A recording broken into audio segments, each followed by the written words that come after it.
Hey, do you remember 2 videos ago how we took a bike tour around Murrells Inlet? And during that tour we showed you our friend's home under construction? Well, today our friends are going to give us a tour of the construction site and show us what goes into a home being built in Murrells Inlet. I hope this beam's not going to stay here. We jumped into our friend's car and headed over to their home under construction. Open sesame.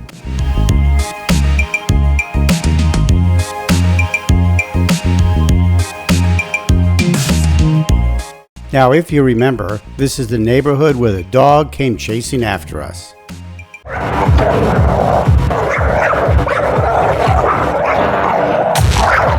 All right, so what you're looking at is a 2,300 square foot home under construction. Let's see how they do it down here in Murrells Inlet. Now, typical homes here are 1 story, but sometimes they may have a bonus room or guest or children's sleeping quarters upstairs. So the first thing you'll notice is there's no basement, and typically they don't do basements down here. They put the house on slabs. You can see that the garage is lower, but the living space is elevated, and that's what you want. I've seen some homes where the slab for the living space is right on the ground, and you really don't want that. You want to be up a little bit. So Art, how many feet do you elevate off ground level here? 36 inches? So that's 3 feet off the ground level. Let's take a look inside.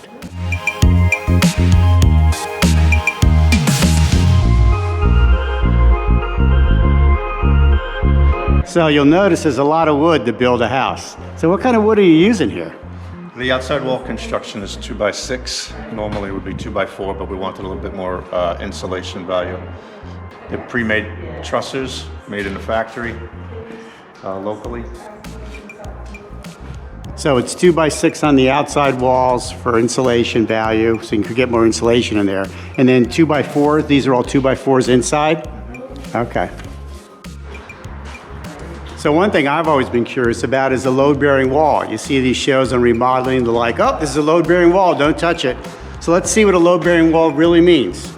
So as you can see, this is a load-bearing wall because the roof trusses are actually being supported by the wall, and you can see that right there. Let me get in closer. If you remove this wall without proper support, the entire roof would cave in. And this is an example of a wall that's not load-bearing. You can see how the wall is here, right here, but on top of it, there's nothing it's supporting. See that? So something you'll see with many homes in the Murrells Inlet and Myrtle Beach area is that the ceilings are vaulted. These ceilings here are 17 feet over the main living area.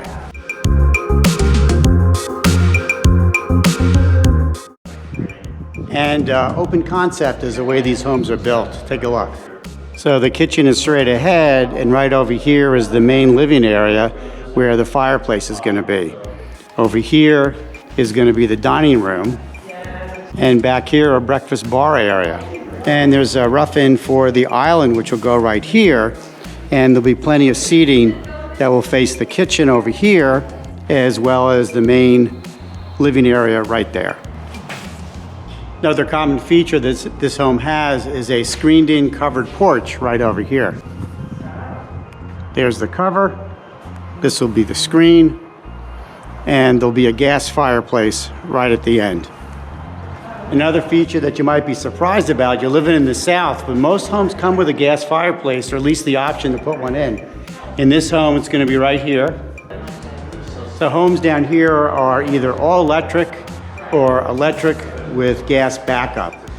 Most homes also use heat pumps, sometimes for the AC and also for the heat.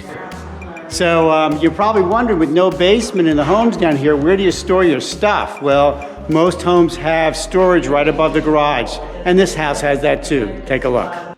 To access this storage area, homes will come with a pull-down stairs in the garage. So you see that gap where the light's coming through in the top of the roof? That's not a construction mistake. That's where the ridge vent goes, and that allows air to properly circulate underneath your roof, and that helps preserve the longevity of the roof and the shingles.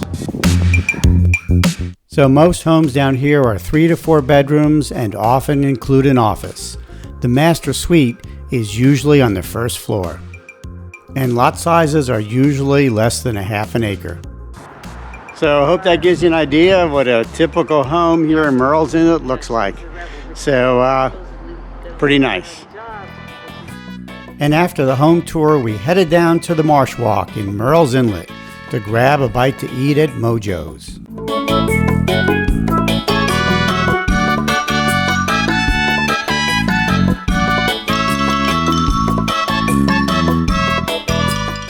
Now that's South Carolina living. Until next time, safe travels.